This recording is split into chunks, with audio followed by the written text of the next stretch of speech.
بسم اللہ الرحمن الرحیم. انگلش ووکیبلری ورڈز: دشمنی، ہاسٹیلٹی، پٹی، اسٹرپ، خوف، فیئر، نسل،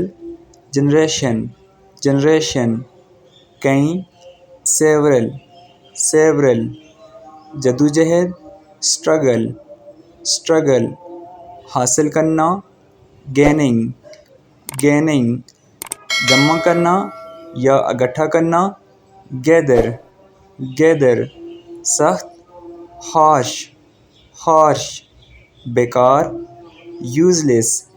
یوزلیس، کمزور، ویک، خطرناک، ڈینجرس. ہچکچاہٹ کو انگلش میں کیا کہتے ہیں یہ آپ نے کامنٹ باکس میں بتانا ہے.